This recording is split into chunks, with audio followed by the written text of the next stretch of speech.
নমস্কার, আমি ঋতব্রত ভট্টাচার্য। শুরু করছি টাফ টক এক্সপ্লেইনার।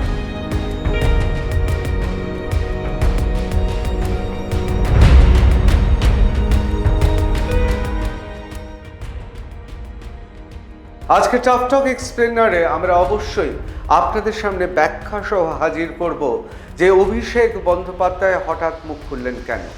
অনেকে ভাবতে পারে যে অভিষেক বন্দ্যোপাধ্যায়ের নির্বাচনের অর্থাৎ ৪ঠা মের আগে বিভিন্ন জায়গায় কার্যত হুমকি দিয়েছেন ডিজে বাজাবেন, কোথাও নিজে দাঁড়িয়ে থেকে ডিজে বাজাবেন, কোথাও বলছেন রবীন্দ্রসঙ্গীত হবেন, তার মধ্যে হালকা করে ডিজে বাজবে। সেই অভিষেক বন্দ্যোপাধ্যায় হঠাৎ আজকে আবার আক্রমণাত্মক হয়ে উঠলেন কেন? অত্যন্ত রহস্যময়। কেন রহস্যময় বলছি সেটাই আপনাদের বিস্তৃতভাবে ব্যাখ্যা করব। প্রথমেই বলে রাখি, ডিম খাওয়ার পর বেশ কিছুদিন বিরতি, তারপর আমরা দেখলাম কোর্টের নির্দেশে তাকে যেতে হলো গলার নমুনা পরীক্ষা করতে। তিনি গেলেন সেখানে। এই পর্যন্ত ঠিক ছিল, কিন্তু হঠাৎ তিনি আবার গলার শিরা ফুলিয়ে সাংবাদিক সম্মেলন করে রীতিমতো হুঙ্কার ছাড়ছেন। আবার নিজেই বলছেন যে আমি হুমকি দিচ্ছি না। কিন্তু কেন এই প্রসঙ্গটা হচ্ছে? কেন এতদিন, অর্থাৎ ডিম খাওয়ার পর অথবা ধরুন নমুনা কোর্টের কড়া নির্দেশে গলার স্বরের নমুনা দিতে যাওয়ার পর নিশ্চয়ই হালকা করে রবীন্দ্রসঙ্গীতই শুনছিলেন, হঠাৎ আবার তার ডিজে বাজানোর কেন ইচ্ছে হলো খোকাবাবু? তাহলে কি খোকাবাবুর প্রত্যাবর্তন হচ্ছে? অর্থাৎ কোনোভাবে কি খোকাবাবু আবার ফিরে আসছে মূল স্রোতে? এই প্রশ্নগুলো যেমন উঠছে তেমনই এটাও উঠবে যে কেন তিনি হঠাৎ এই কথাগুলো বললেন। আমি কেন বলছি আপনাদের একটু ব্যাখ্যা করে শোনাই। প্রথমত আপনারা জানেন যে এরকম একটা অভিযোগ উঠেছে যে তৃণমূল কংগ্রেসের বিভিন্ন জায়গায় পার্টি অফিস ভাঙা হয়েছে। দেখুন, আমাদের রাজ্যে পার্টি অফিস ভাঙা, সাংবাদিক হিসেবে আমি আপনাদের বলছি যে দল জেতে বিরুদ্ধ দলের পার্টি অফিস ভাঙা হয়। সেটা সিপিএম একসময় করেছে, এ বিষয়ে কোনো সন্দেহ নেই। তবে সিপিএম সাধারণত প্রকাশ্যে পার্টি অফিস ভাঙত না। তারা এমনভাবে পুরো বিষয়টাকে সাজাতো যে বাধ্য হয়ে বিরোধী দলে যারা থাকতো তারা বাপ বলে সেই দল ছেড়ে বেরিয়ে আসতে হতো। সামাজিকভাবে তাদের বয়কট করা হতো, অর্থাৎ দুধওয়ালা দুধ দেবে না, মুদিখানা তাদের মুদিখানা সামগ্রী দেবে না, সব মিলিয়ে সমাজে কোথাও যেন একটা কোণঠাসা করে দেওয়া হতো। এটা ছিল সিপিএমে। আসলে সিপিএমে যেহেতু বুড়োদের সংখ্যা বেশি এবং তাদের মাথায় অনেক কূটবুদ্ধি থাকে, সেই জন্য অ্যাকশানটা হতো খুব বুদ্ধিমত্তার সঙ্গে। পরবর্তীকালে 2011-র পর তৃণমূল এলো। তৃণমূল আসার পর আমরা কি দেখলাম? গোটা বাংলা জুড়ে কার্যত সিপিএমের বিভিন্ন জায়গায় পার্টি অফিস বন্ধ করে দেওয়া হলো। বিভিন্ন জায়গায় তাদের এত হুমকি দেওয়া হলো, কিছু কিছু জায়গায় পার্টি অফিস ভাঙার কথাও বলা হলো। কিন্তু এটা অস্বীকার করা যাবে না, 2011-র পরিবর্তনের পর মমতা বন্দ্যোপাধ্যায় তিনি ঘোষণা করেছিলেন, না বদলটা চাই, বদলা নয়। যদিও সেটা তার পার্টির লোকেরা বোঝেননি, তারা উল্টোটা করেছেন, বদল এবং বদলা দুটোই চেয়েছেন। তা সত্ত্বেও মমতা বন্দ্যোপাধ্যায় ভদ্রতা রক্ষার্থে অথবা নিজের ইমেজকে মানুষের কাছে আরও তুলে ধরার জন্য 2011 সালে বলেছিলেন, না আমরা বদল চাই, বদলা নয়। আর সেই জন্য নাকি রবীন্দ্রসঙ্গীত বেজেছিল পাড়ার মোড়ে মোড়ে। কার্যত এটাও ভুল কথা। 2012, 13, 14 বিভিন্ন জায়গায় সিপিএমের পার্টি অফিসগুলো কার্যত বন্ধ হয়ে গিয়েছিল। এরপর 2016 এলো। 16-র পর থেকে, অর্থাৎ 16-র নির্বাচনে, তার আগে আপনাদের মনে আছে যে ব্রিজ ভাঙার ঘটনাকে কেন্দ্র করে নারদা সারদা নিয়ে উত্তাল তখন বঙ্গ রাজনীতি। কিন্তু বিধানসভা নির্বাচনে মানুষের জনাদেশে অথবা বিভিন্ন জায়গায় জাল ভোট দিয়ে তৃণমূল কংগ্রেসই আবার ক্ষমতায় চলে আসে। এরপর ধীরে ধীরে আমরা কি দেখলাম? রাজ্যে ভারতীয় জনতা পার্টির উত্থান। ভারতীয় জনতা পার্টি যত উত্থান হতে শুরু করলো, তত ভারতীয় জনতা পার্টির ওপর রাগ গিয়ে পড়লো তৃণমূলের নেতা কর্মীরা তারা আঘাত হানতে শুরু করলেন সরাসরি ভারতীয় জনতা পার্টির বিভিন্ন পার্টি অফিসে।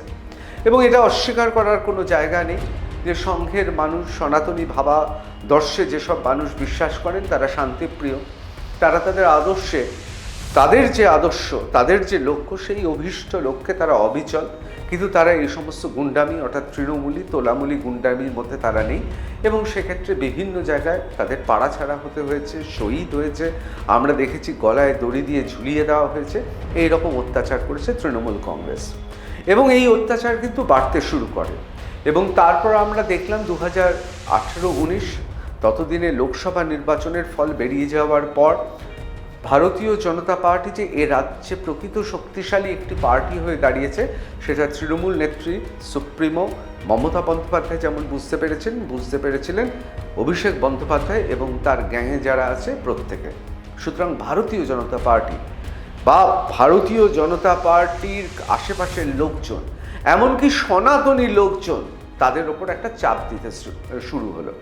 আপনারা দেখেছেন যে সেটা রামনবমী হোক, সেটা রথযাত্রা হোক, সেটা হিন্দু যে কোনো পালা পার্বণে হোক, তৃণমূলের একটা সবসময় একটা ইচ্ছে ছিল যে যতটা পারো চেপে রাখো, দরকার হলে দুর্গাপুজোর বিসর্জন বন্ধ থাকবে, এগুলো ছিল।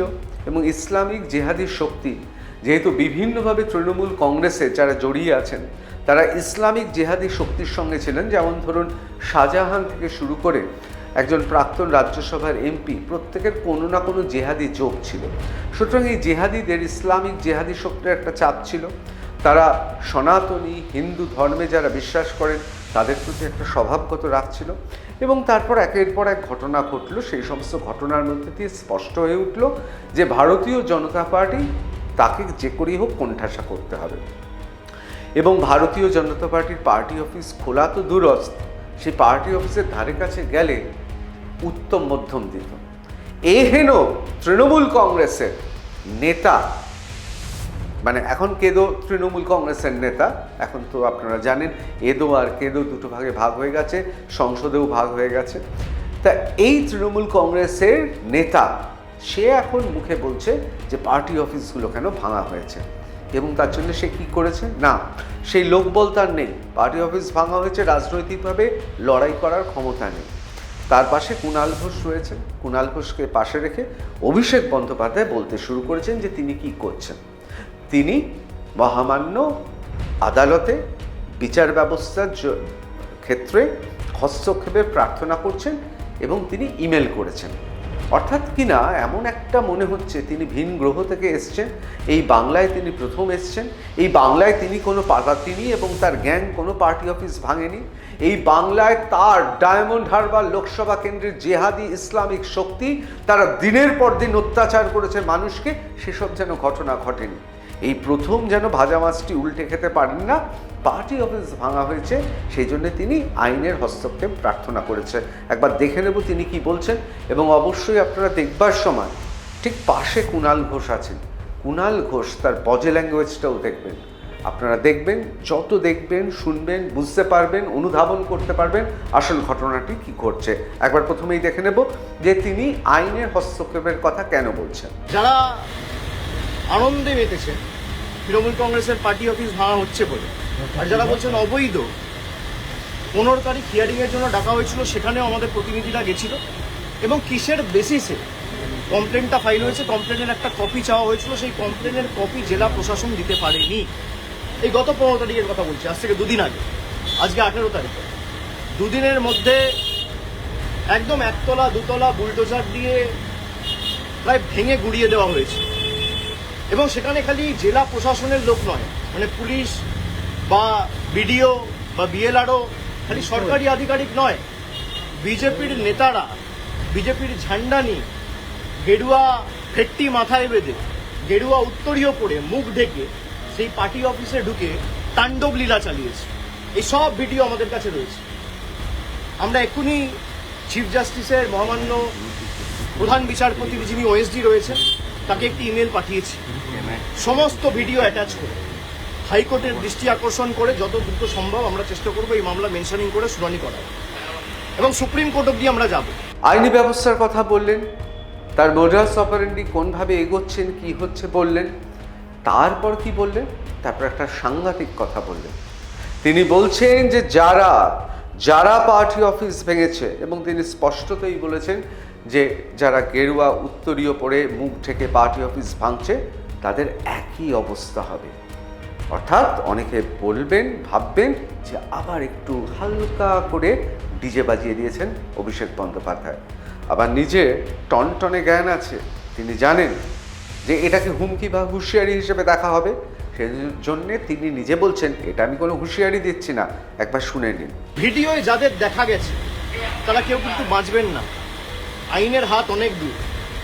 যদি ভাবেন যে বিজেপির নেতারা আমাদের বাঁচাবে, আর যারা তৃণমূলের পার্টি অফিস ভাঙছে, আমি তাদের বলবো যে অনেক অত্যাচার তো করেছেন তৃণমূল কংগ্রেসের নেতাদের উপর, কর্মীদের উপর। পার্টি অফিস ভাঙা, গুড়িয়ে দেওয়া, যে ধারায় যে আইনে আজকে পার্টি অফিসগুলো ভাঙা হয়েছে না, একই আইনে কিন্তু যখন আবার সরকার পাল্টাবে, বিজেপির একটা পার্টি অফিস বাংলায় থাকবে না। আমি হুঁশিয়ারি দিচ্ছি না, যে আইনে আপনি ভেঙেছেন একই আইন প্রযোজ্য করেই ভাঙা হবে। এর পরের অংশটা আরো গুরুত্বপূর্ণ। দেখুন দেখুন এখন যদি অভিষেক বন্দ্যোপাধ্যায় বলেন প্রশাসনকে ব্যবহার করে নাকি ভারতীয় জনতা পার্টি এসব ঘটাচ্ছেন, তাহলে অন্য কেউ বললে তাও মানা যায়। বিমান বসু যদি বলেন মানা যায়, কারণ নিজে কোনোদিনও প্রশাসনের সঙ্গে ছিলেন না। বা ধরুন ভারতীয় জনতা পার্টিতে এরকম অনেক নেতা আছেন, অনেক প্রভারী আছেন, যারা কোনোদিনও প্রশাসনিক স্তরে কোনো কিছু নেন না, অত্যন্ত সহজ সরল জীবনযাপন করেন, তারা এসব কথা বললে শোনা যায়। কিন্তু যেখানে আমি সাংবাদিক হিসেবে দেখেছি অভিষেক বন্দ্যোপাধ্যায় যাবেন, সেই জন্য সকাল থেকে একেবারে ভোর রাত থেকে বিকেলে তিনি আসবেন বা দুপুরের শেষ দুপুরে আসবেন, ভোর থেকে গোটা জেলার পুলিশকে এক জায়গায় মোতায়েন করা হয়েছে। 1000-1500 পুলিশ দাঁড়িয়ে থাকতে দেখেছি আমরা। একটা অসহনীয় অবস্থার মধ্য দিয়ে প্রশাসনকে হাঁসফাঁস করতে দেখেছি এই যুবরাজের দাপটে, এই ভাইপোর দাপটে। অনেকে বলতেন আড়ালে আবডালে বাঁশের চেয়ে কঞ্চির দর বেশি, আর সেই জন্য প্রশাসনকে অনেক বেশি সজাগ থাকতে হতো। এখানে কে বাঁশ আর কে কঞ্চি আপনারাই বুঝে নিন, কিন্তু আর একবার শুনে নিন যে ভাজা মাছটি উল্টে খেতে পারে না ভাইপো, তিনি এ বিষয়ে কি বলছেন। যারা তৃণমূল কংগ্রেসকে ভাবছে যে দুর্বল করব, দল ভেঙে তৃণমূল কংগ্রেসকে শেষ করে দেবো, আগুনে জ্বালিয়ে দেবো, সেই আগুনের স্ফুলিঙ্গগুলো থেকে তৃণমূল কংগ্রেস আবার জন্ম নেবে মমতা বন্দ্যোপাধ্যায়কে সামনে রেখে।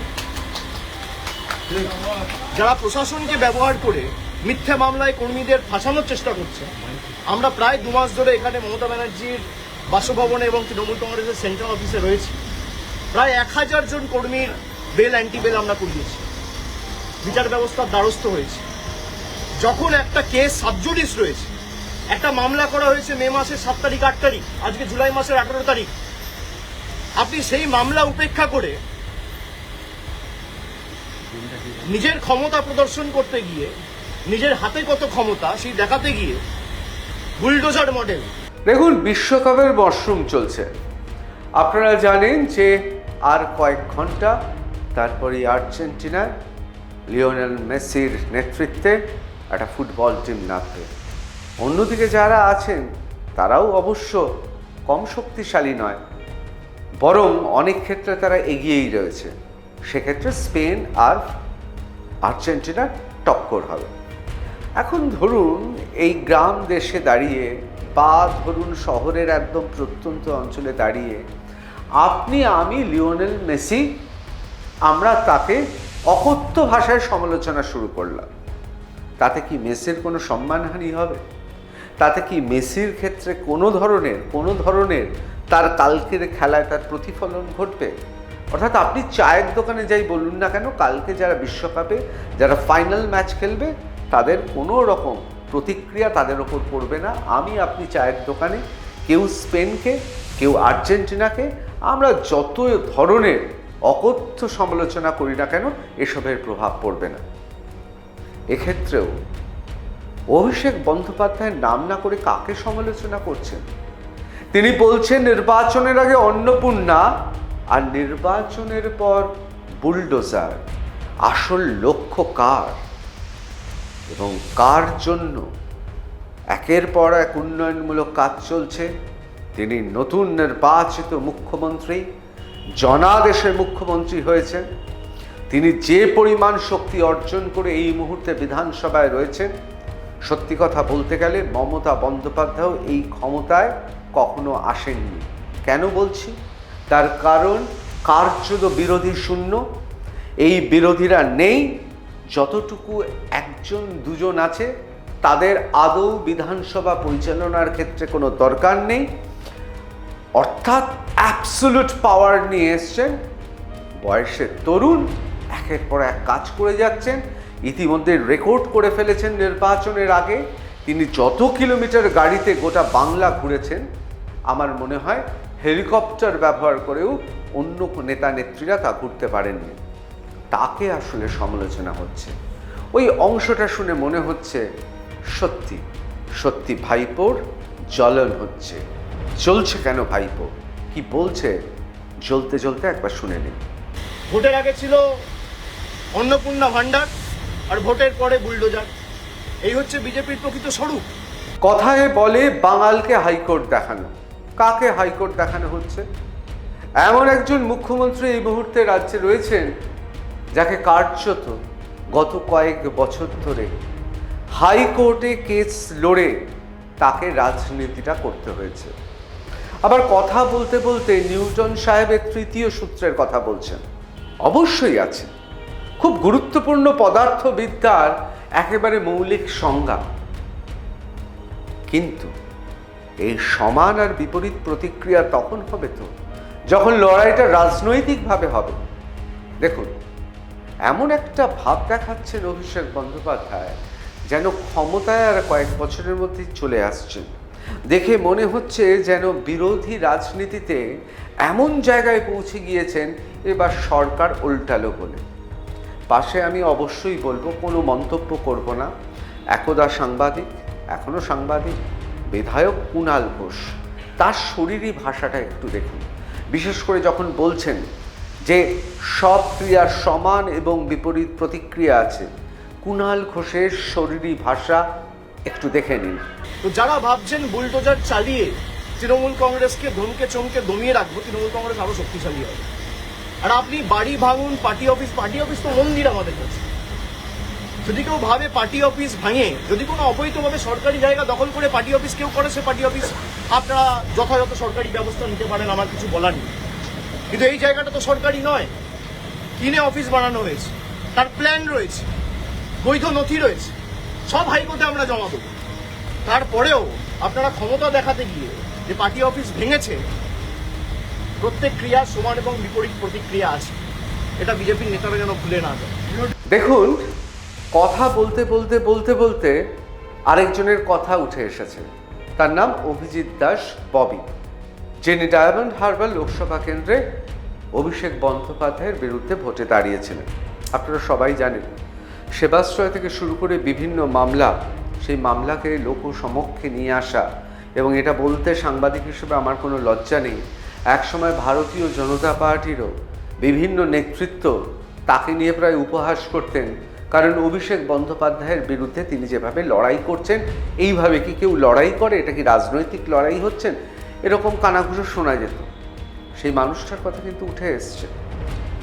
করুক, তার মানে বিজেপির নেতারাই এর পিছনে রয়েছে, প্রত্যক্ষ বা পরোক্ষ মদত বিজেপির নেতাদের রয়েছে। বিজেপির নেতারা ঘোষণা করে দিচ্ছে এবং তাদেরকে উইটনেস হিসেবে নিয়ে যাওয়া হচ্ছে ভিতরে।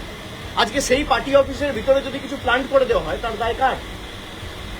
যিনি আমার বিরুদ্ধে ক্যান্ডিডেট হয়েছিলেন, দুবার ল্যাজে গোবরে হেরেছে, তাকে উইটনেস হিসেবে বিজেপি নিয়ে গেছে। পার্টি অফিস যখন ভাঙা হচ্ছে, ভিতরে যখন মালপত্র নিয়ে আসা হচ্ছে, বিজেপির গেরুয়াধারী, গেরুয়া পতাকা, গেরুয়া উত্তরীয় পড়া গুন্ডারা মুখ ঢেকে, আপনারা তো দেখিয়েছেন, বেসিন, ফার্নিচার সব ভেঙে দেওয়া হচ্ছে, পৈতৃক সম্পত্তি এদের। আমরা বিচার ব্যবস্থার উপর আস্থাশীল আস্থা রেখেছি এবং আমরা হাইকোর্টের দৃষ্টি আকর্ষণ করে এই মামলা নিয়ে আগামী দিন হাইকোর্টে যাব।